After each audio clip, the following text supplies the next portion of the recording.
That's all we're going to have. Go ahead. Ready? I am delighted to have this next gentleman with us, Mr. Frank Pinto. What can I say about this man who is truly the godfather of the library? Years ago, when we needed help, who was there but Frank Pinto and the Kiwanians? Frank was the leader. He was asking what we needed and how could he help us. Frank, my first question to you is one word. Why? Why is very easy. All my life, I've always enjoyed not just helping, getting involved. Just like a Kiwanian, anybody can join a Kiwanian, but everybody can't get involved for many reasons. And I've always said, if you want to be a member of anything, be part of it, not a member on paper. I've always believed that with everything I've done, projects that I've done. If I can't be part of it, working, I'm not a check member, as they would say.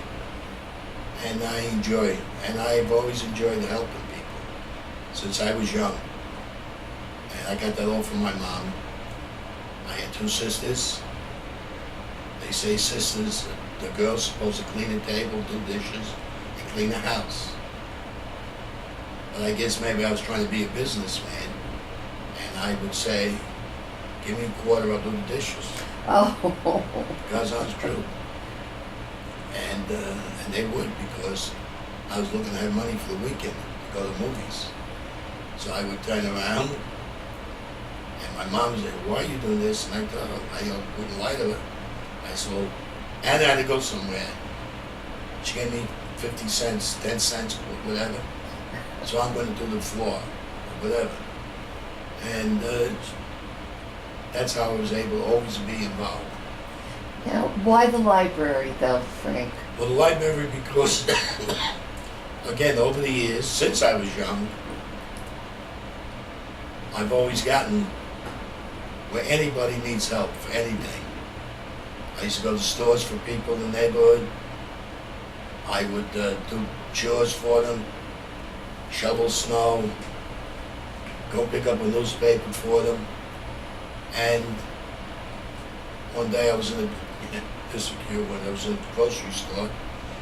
I was 10 years old, and it was a Jewish deli, not like today, small one. And in the old days, they had a window, nothing but linoleum in the window. They told it, well, not bagels those days, but bagel. They had the rolls, hard rolls. And I went to buy 2 rolls. My mom for my father's lunch.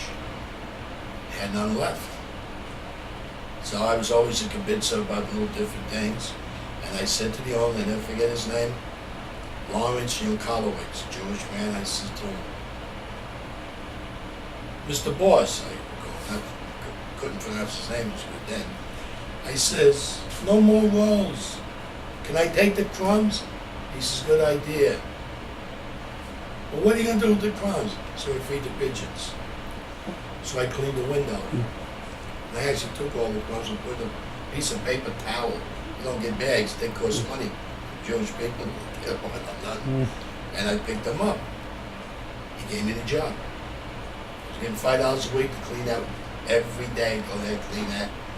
And once a month you had to shellac it. Because that was the thing in the grocery stores. Right.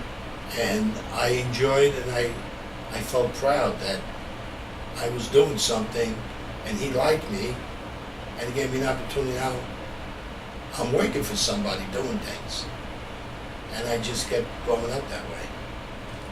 And so bring it back to the library. What made you choose So us? same thing at the library. Libraries have always been, to me, cream of the crop of every neighborhood. Because it was a place I believe in where they say, shh, you don't talk, you read your books, you get your books, and the people in there, I've never ran across ever. Not that I was a big book reader, but would go into libraries for different things and got a person who was, I don't say nasty, but wasn't kind. It was like, they were, what do you need, young man? What do you need, son? They were very nice. And it seemed like and as I got older, every time they went to a library, they were what they were supposed to be. Very courtesy to the people, regardless of what age. And we all believe today, most of the young kids, that because I'm a kid, you talk to me like that or something like that. And I've always found it to be that. And in this town, I love the town of Secaucus. I've loved it since 1958. I'm sorry. Yes, no, 1958, when I moved to Nuremberg and bought my home. And no, I was just a tenant then. I moved in 58, and I had to get a prescription. And I didn't know the neighborhood that well, Nuremberg, and they says, oh, go to Mara's, big pharmacy, the prices are right, blah, blah, blah. So I went there for my prescription. And who do I run into in those days? Michael Mara. Where do you live? And they had to write the address. I said, he said, how'd you get here? I says, I drove. Oh, because we would have picked up a delivery. Because they were getting it from all over. Today I think you use St. Sigurd. And I felt very proud of the town of Secaucus. And a few months later, Mike hired me to work in the store, part-time. Because in 58 I was working for the Ford dealership in Jersey City, and I was looking to make extra money, and gave me a part-time job. And I really more enjoyed the town more and more. And I met different people, and he had I don't know if you remember this gentleman, he had a guy in there, one of the nicest guys you ever want to meet. Remember Herbie? Oh, Herbie. Yes, I do. He said to me, Frank, hey, how you doing? Talk. He says, you got to do me big favors. What? I got to get some members for the Moose Lodge. So I says, I don't have the time. He said, what time? You don't need time. I says, oh, you got things to do, you got meetings and all. He goes, don't worry, we'll work it out. I said, okay, so I joined. But right then and there, I missed the meeting, and I thought, I'm not trying, this ain't bragging or nothing, but I felt bad. I says, hey, I see Herbie a couple days later, I go, I apologize, I didn't make it. He said, fine, don't worry about it. If I don't come anyway. I said, what's the sense of being a member? If you ain't gonna go, blah, blah, blah. So then I got more involved. Then all of a sudden, the Moose folded up. They shut down and all that stuff. Right. And I said I want to get involved in everything. So then up in Union City, my son was in the Cub Scouts. And at family night, I went to a meeting, and it turned around, and they're looking for help on a camping trip. I was never a camper. I'm an outdoor man to the fact of working. Like driving a truck, I worked on construction, I worked on bridges, but not to go in the woods. That wasn't my thing. Mm-hmm. And I says, is there anything I can do? This you'll love. They says, well, we got other little jobs. I'm like, what? Give me anything, I'll do. Well, we need this, and we need that. That was even a cop or nothing. And I says, what are you talking here? It's like we need batteries. We always take a lot of batteries for our flashlight. We don't have that kind of money. Why, do you know anybody? I says, I'll go around and ask for donations.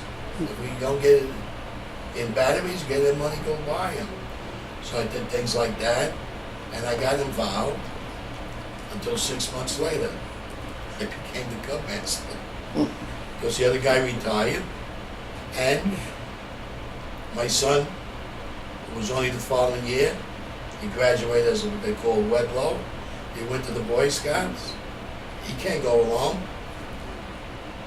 Now I went and became a Boy Scout, uh, uh, like a trustee. I wasn't a leader, but I was a trustee. I had to make all the meetings. And then I went up for the county, a representative in the district. So that's how I always got involved in helping with whatever I can do. Like we always say, there's something everyone can do. Right. And I would just move on and on like that. And time was going by in North Bergen. I was living there. And I get turned out to be good news, but it was bad news at the time. When my landlord says, you know, my husband died, I say, yeah, I know, Mrs. Kowalski live here. He's very sorry. He says, I can't keep the house, I'm gonna have to sell it. And I feel bad for you. I mean, unless you could buy it. I says, I don't have that kind of money at that time I was up to 4 kids. I says, it's almost impossible.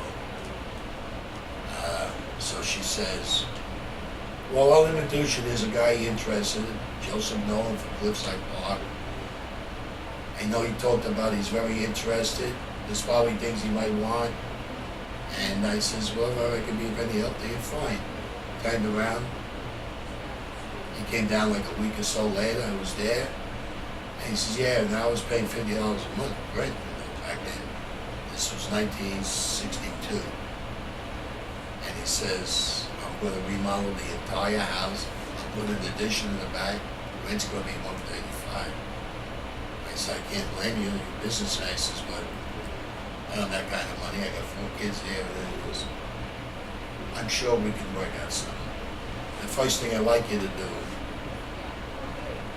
I'll give you a list. That fence that's on the side of the house, I want it down. In the alleyway, there's concrete this high. I want it cut down. I said, I'm not a contractor. He says, well, you a kid once? I said, yeah. Didn't you used to wreck things and damage? Here, you can break that wall. Listen, I never forget it. He said, you ain't going to get in trouble. I'm going to pay you, though. I'm going to help you. He said, right now, you're not paying no more rent because you're going to have more work than what the rent is. So That's then he says, in the hallway, I want the whole hallway painted. Well, now I'm getting really happy because I'm getting a lot of work. We set $50, I don't have to worry no more. So anyway, turned around, and he needed one important thing. Work on my apartment while we lived there. You know, a lot of people let people come in. And when I move, you can do what you want. I said, go right ahead. But I didn't know he was going to take the whole front, back of the wall out of the house because he was putting an extension and he put canvas up. But Frank, I've got to get you back to the Yes. library. Oh. Because oh yeah, well this, yeah. we could go But out anyway, to dinner and hear all of this. But that's why I get and then I started meeting so many people there, particularly you, which I was very happy to meet you, and was involved with the Kiwanis, and because if you remember, I think it was that first year when Carl was the chairman at the old library. Yes. And what did he do on Saturday? I says, not particular why. He brought up at the meeting and says, oh, the library's got the book fair, and you know, I'm chairman, and work with me, we need some help. I said, yeah, no problem. And when we were there, he showed me the ropes of what's really going on, and I worked with him. He said, you did good. He says, I got to go. He was really lying in a way. Good, next year, I talked to Kathy, and you can do it next year. And I said to him, I have no problem with that. And here we are, still here, which I was very happy. 17 years later, you're still the chairperson. I enjoyed it. And the people I worked with, like I say, you heard me all afternoon, and I meant every word. That was wonderful. Everybody out there did their job and did it well. And even dealing with the people, you could be wrong, but don't show them you're wrong. Admit that something screwed up. Even if it didn't. make them walk away smiling. Because when they walk away, they're going to say to the next person, that was a nice book sale. And people are very nice. Got to go next year. Because that's what you need. You need them to come back. That's right. And as well talk about the town. That's where'd you go yesterday? Went to the book fair at the library in Seacoga. Oh, wasn't that great? I was there last year or 2 years ago. In fact, I got to get back there. But when they hear the negative parts of it, they go, oh, that place. Yeah.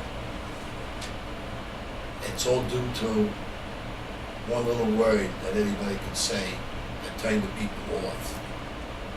I know a lot of people came on, they appreciated me asking them, anything you want to talk about, yours, Dan? And talking to them, you can see they can handle well. There's the mic. Tell people you want to tell them. Because they're being recognized as well, and that all helps. I mean, work with the library is, as well as the libraries worked with us, with Kiwanis all these years. And when we said this was our home several years back, I even said to all members, thank God we got really a location where we know where we're at, because we were bouncing here, there, and there. But the library is, the libraries, you're behind everything, the people behind everything. Nobody turns around and says, it's not my job. Whether be here and saying, look at all that stuff on the bottom shelf, you tell anybody here. They don't always go tell the next person, they just go and do it. The people have been great. They're so, always. They've always been. And like they say, and don't get this wrong, Pat, like they say, like Kathy's cannot be replaced, we all can be replaced. Absolutely. But what comes out of it? How does the replacement work out? We all may do the same thing, but we all do it different. Mm-hmm. And that's one thing I'm a believer in. This wall has to be painted. If you paint it with a toothbrush, I couldn't care less. As long as the end of the day or whatever, the wall looks good. People can't work like you expect them to because of the way you do it. I'm not saying whether I'm right or wrong, but I'm a believer in that. We all do things in our own way. And all we care about, if you think about it, is getting the job done. Right. If it's a one-day job, fine. If you come back 3 days later and say, now something's wrong. Then you say, see, you should have did it my way. It would have been done. That's feasible, that happens. But basically, the libraries and this building here is it's just amazing. It must be a good feeling to be so appreciated as you are. Oh, that's what you're I'm saying. the godfather. You know we love you. So. Oh no, I know everybody here is, like I say, fabulous. Many times, and I always go through channels. When I ask Lee, help me out with a letter or mailing of the envelopes. When we come in for a meeting, libraries. Now look, don't worry about it. No. We're gonna find a spot. They go out of their way for everybody to get it done. And whoever's the leader is here, like I say, in all the years you were here, no. We'll move somebody else around. That many times we've said. And like now, the last several years, and Jenny will tell you, our club has gone downhill. There's only got a handful of people. And I've told her from day one, you give out any room you have to give out. If we have to sit, it's been like 3 or 4 of us. We've sat here one night. We sat here and we had a meeting. Right. Because they had something going. So I get, no, let them be. There were kids studying there one night. You want to see people like doing things like that. Right. They're not in there playing cards Right. or playing checkers or something. They're making themselves a better person. Give them that opportunity, let them go. Because when they walk out, they're me, and they're probably hating us. They got a stupid meeting the weekend. Mm-hmm. Yeah, that's the way I look at things. I always got to worry about the next person too. That's the And way like, it is. That's the way we love you. Jesus said it last night on the air again. How do you want to be treated? The way I treat everyone else. That's been my whole life since I'm a kid. I treat people the way I want to be treated. And that's the Right. truth. Now, just to end it, because we went on for a while here, can you just tell me your favorite memory of something that happened with all of the things you've done, the Halloween programs, the mini fairs, every event Oh, that with you the affairs and sponsored? all? So anywhere along the line, what sticks out most in your mind? That's a tough one. I feel like I'm on a Michael K show. Really, how many times these stars can't come up with an answer? Because it is true to me. Everything I do, I really enjoy all of it. Oh, that's great. And I almost forgot something very important. Every maintenance man here, everyone, there's not one, even Silly Eddie, he's always got a joke for me. And they're always stupid. But, I mean, everything we've done here, parties we've had, projects, you've really never seen a bad project here. The magic No. shows.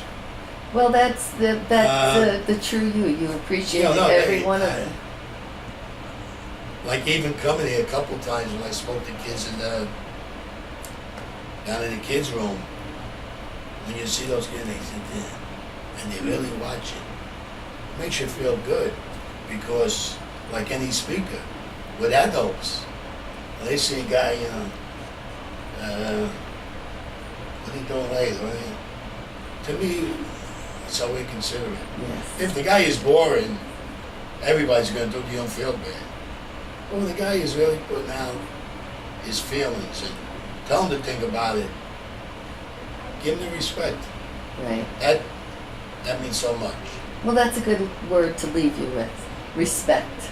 You've That gotten is, the right. respect of everyone I speak with. There's not one person in this building, really, that I got a bad word against. No. None. Well, none of And I them tell have you- a word against you, let me tell No, you. I know. I see it all the time. They meet me on the street. Like Audra. Remember one day? I had to come and get books for Kiwanis. And I didn't see none on the shop. I said, oh my God, there is no more. I had to bring a case down to Almond Cove. Because if I bring them at the time, they don't get thrown in the garbage, otherwise they throw them out. And I said, no, don't worry. She turned around and she said, oh, Frank, don't run. The way you run around crazy looking, I'll run. There's got to be books here. Then we found out they were put under the shelf. Oh, It was just things like that. yes. I didn't want to put her out and go crazy, but she's no. She felt because it was like the opposite. Someone came to me, I'm not going to let up until we can do whatever we can do to resolve it. And everywhere I walk in here, hi Frank. Susan yells down from the other end. She'll go, hi Frank. Yeah. And then Well, it's they a wonderful know, they feeling. recognize everything you've done. It is a great feeling. Good. And we hope you'll be here for many, many, many, many more years.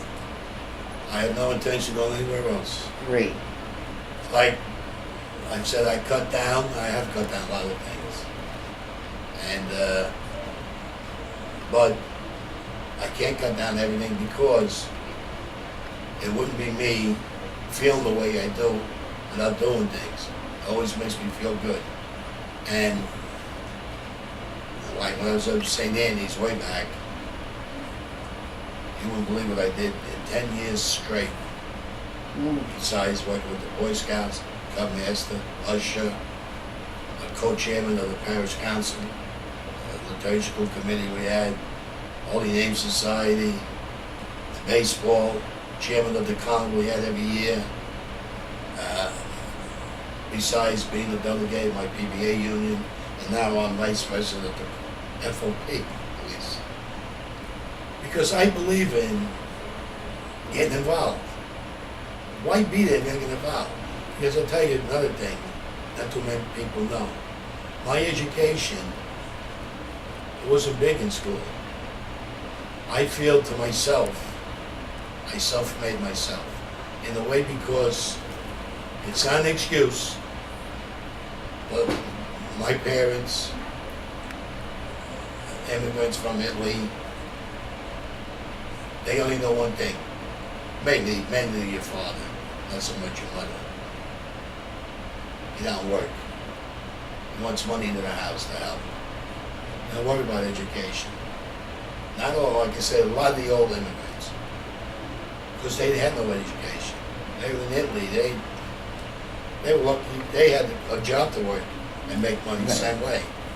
So I went out there for myself, and like when I became a detective, I said to come take me. And I'm proud of this. I didn't ask to be the detective. I was chosen by the chief. Now we all know it's no secret. Most of that stuff is all political. Mm-hmm. Yeah. But the chief asked me to take this job working in the court system. And all I said to him in a nice way, I says, Chief, is there a raise? He says, why? I says, well, Lieutenant Simeon's in there. And you got lieutenant's pay compared to a patrolman. Talking about $10,000 difference, easy. He says, no, but I'll tell you what I'll do. And don't feel bad about asking. He always called everybody son, no matter how old you are. He says, make you detective. And I didn't notice at the time. Detectives get paid extra money. At that time, it wasn't so much, it was $1,000 a year. And you get the gold badge, which I retired, which was nice. And I thought about that, and I says, sometimes it pays to speak up. Yes, it does. And I was only like, he was the kind of whip, but I did it in a way that made sense. But, and I told a couple of guys, I says, he was going to give me a gold shield. What? He says, yeah, you going to be in the bureau? He says, no, he wants me to take over the court system. So he says, wow. I said, what the hell do you know about the court? I said, we all gone in there to Summerses. Pay attention to what goes on. But I know my biggest job was going to be, you got caught, make sure you're there. Get the subpoenas, enter them in the book, see that he picks it up, stuff like that. Or I used to go to all the courts in Hudson County for change of venues. I had to make sure the cop was going to be available on the dates because I would keep the list. Who's on vacation, this, that, and everything else. Yeah, I guess so. And, but I got fooled. It only lasted 6 months at the time because the courts were shut down. There was a lot of finagling going on, political. They shut the court and the state took it. So he put me in a bureau. I said, I don't fool with a computer. I didn't know nothing about computers. But everybody says, you'll learn quick enough. And I went in there, I was doing so, I ran on investigation, stuff like that. And then they needed somebody in the record room. So I wind up in the record room, but I don't have to use a computer. Because that's the only way to do in there. Everything doesn't get filed just by taking it, put it in the drawer. It's got to go on the computer first. And doing acts reports and domestics. That's a serious job. You slip on one piece of paper. Like warrants or what they call the husbands, there's a word for it, that they can't be with the wife and all that stuff. Court order that. You gotta make sure he receives that. Because if he don't get it, he goes by the wife. Something happens. Didn't he get his court order? Oh my God, it was never went out. You got a problem. Very serious. So, anyway. I don't mean to cut you, No, but no, I know no, the that's tape all right. is going to run out. No,